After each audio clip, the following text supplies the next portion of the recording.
everybody, and welcome back. In that intro, you heard a YouTuber from Munchies, which is actually a really cool channel to follow on YouTube if you're interested in food, talking about the typical New York pizza experience and kind of what the traditional shop is like. I'll provide the link in the transcript, so check that out. And in today's lesson, we're actually going to be talking about pizza and how it came to the United States. We'll also touch on how it's changed over time. But before we get to that, we're going to start with a joke, an expression, and some pronunciation drills. So the joke first. What do you call cheese that isn't yours? Nacho cheese. All right, this is a really popular joke in the US. Nacho. It sounds like not your. Sometimes in English, when there's a T next to a Y, it makes a ch sound. Right? For example, I bet you he's not coming. I bet you he's not coming. Or, why don't you come to my party? We don't say, why don't you come to my party? So we connect the T with the Y and it turns to don't ya. So not your turns to notcha. Nacho cheese. Okay, once again, what do you call cheese that isn't yours?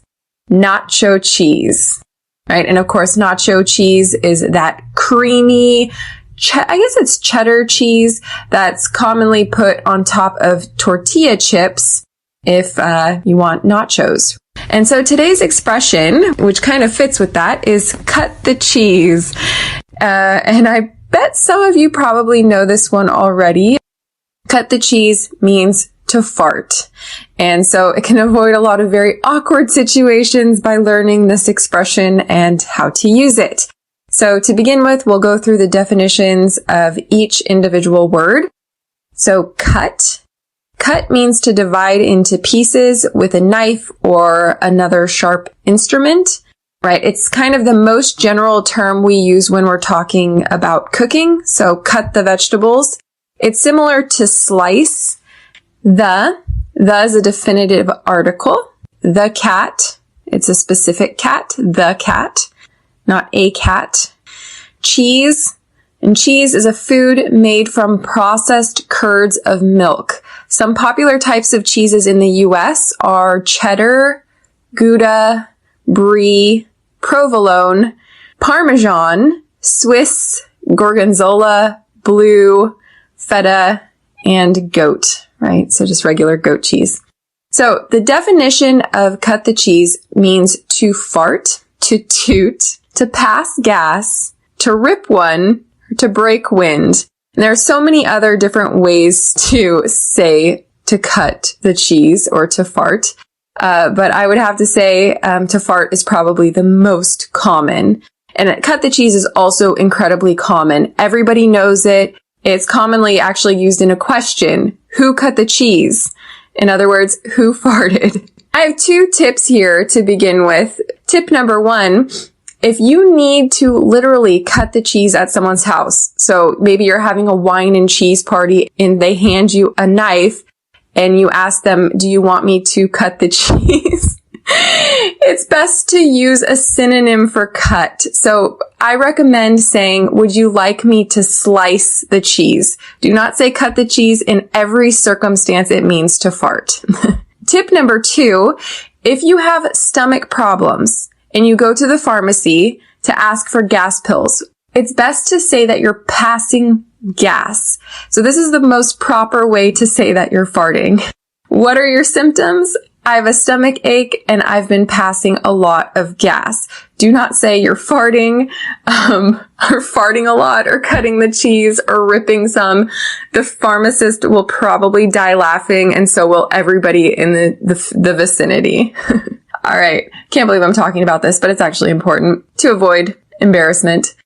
All right. So the origin of the expression, well, according to phrases.org.uk, cut the cheese appeared either in the 1950s or between 1965 to 1970, depending on who you want to believe. There's the thought that the phrase arose due to the cheese itself.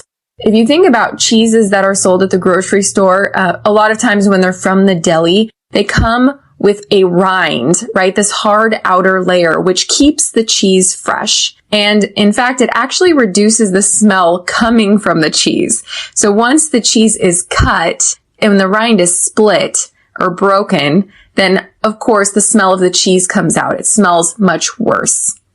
So examples of how to use this expression. Example number 1. You walk into a room and it smells of rotten eggs. You look at your dog and then your friend Jeff, who's sitting next to your dog. You can ask, who cut the cheese? In other words, who farted? Was it you or your dog? Example number 2. Yesterday in math class, someone cut the cheese. In other words, someone farted, someone passed gas, someone ripped one. It was silent but deadly. The whole class asked if they could get up and leave for some fresh air. Example number 3. Imagine you go to the grocery store and there's a little old lady in front of you who cuts the cheese. She farts. She passes gas. What do? Do you leave the line? Do you go somewhere else? Now we'll do a listen and repeat exercise. We're going to use the question, who cut the cheese? And once again, this just means who farted. So repeat after me. Who? Who cut? Who cut the? Who cut the cheese? Who cut the cheese? Who cut the cheese? Who cut the cheese?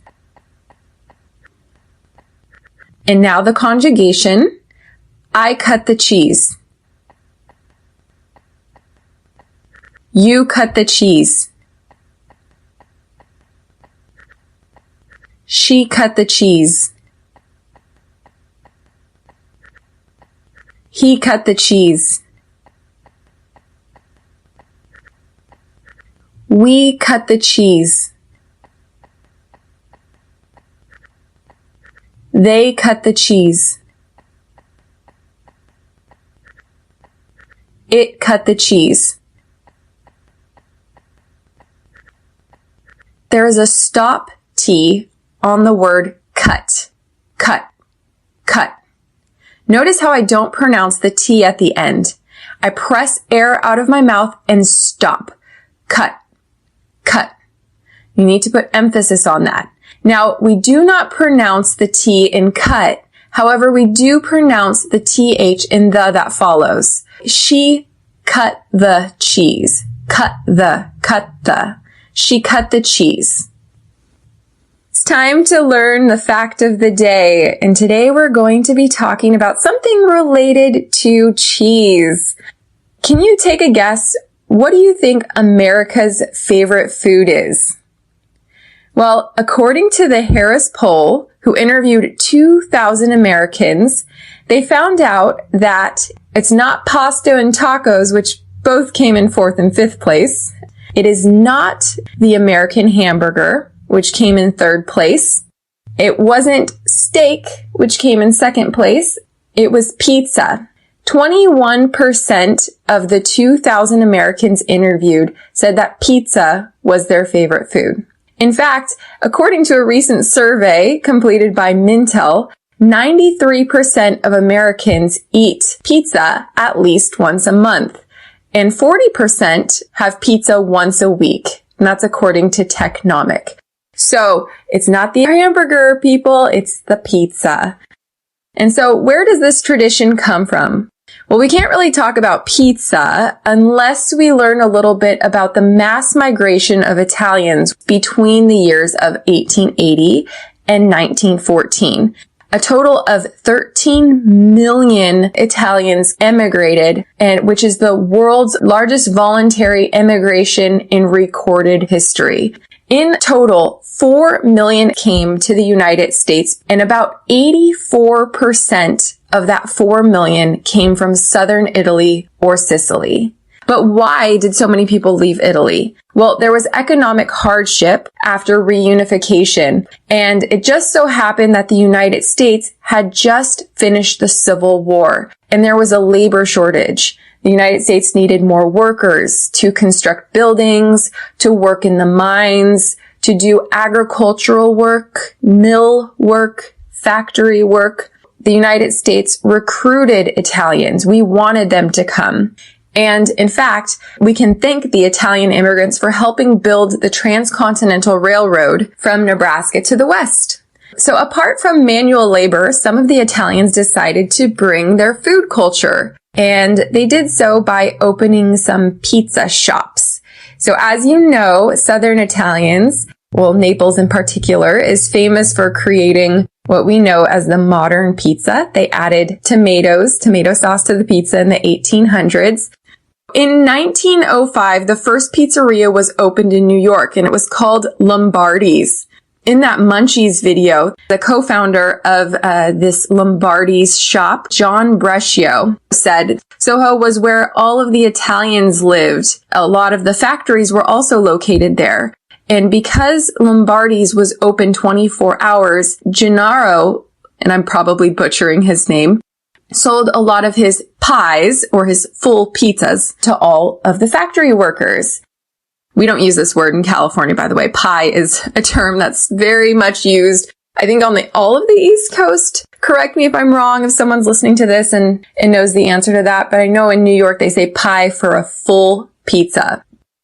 Pizza remained within this Italian group until after World War II, when some of the American soldiers who were stationed in different countries in Europe came back, had learned about pizza, and thought it was wonderful that these shops had opened in the United States. So it became increasingly more popular after World War II. So even though a good portion of the Italians that migrated to the United States from 1905 to 1920 went back to Italy afterwards, many of the original pizza places remain. So even if you go to New York, Chicago, Philadelphia, New Haven, Trenton, you'll still find a lot of these original pizza places. So what's the difference between Neapolitan style, New York style, and Chicago style pizza? Well, New York style pizza is thin and airy, and it's hand-tossed with a huge variety of toppings. If you go into a New York pizzeria, the pizza is often sold by the slice. In lots of places also a whole pie is sold or a whole pizza is sold. When we talk about Chicago-style pizza, we're talking about deep dish pizza, a full pizza that's made in a pie pan. So the dough is thicker than in a New York pizza, and it's often cooked longer because of that thick dough. So you might have more toppings based on the place you go to. And of course, because they want to avoid burning the cheese with that long cooking time, it usually goes underneath the sauce rather than on top. Neapolitan, on the other hand, well, according to the Associazione Veraci Pizza Napolitana, and I probably butchered that name, so don't judge me, in order to have a certification that you have a true, authentic Neapolitan pizza, you need to have Italian wheat flour, brewer's yeast, San Marzano tomatoes from Italy, or tomatoes, tomato, same thing, and also one of the following types of cheese: the fior di latte, made from cow's milk, or the mozzarella di bufala, which is made from water buffalo milk, and that's usually from Campania or the Lazio marshlands in Italy. And of course, you need to have very fresh ingredients, all natural. In terms of preparation, Neapolitan pizza cannot be rolled with a rolling pin, so it needs to be done by hand, and it needs to be cooked under 90 seconds. Now, in the US, it doesn't make sense to have a true Neapolitan pizza. All of your ingredients would probably not be very fresh because you would need to import them. So it's more realistic for US traditionalists that want to have an authentic pizza to have a Neapolitan style pizza. And that's with thin crust, with maybe some bubbles, for some fresh ingredients like tomato sauce, fresh basil, and fresh mozzarella. Some of these Italian immigrants truly want to keep the tradition of having Neapolitan style pizzas at their pizzerias like Patsy's or Totono's. Others say, well, you have to really adapt to the region. So they add flavors to them like Frank Pepe's in New Haven, Connecticut, that started adding clams to the top of his and became incredibly popular.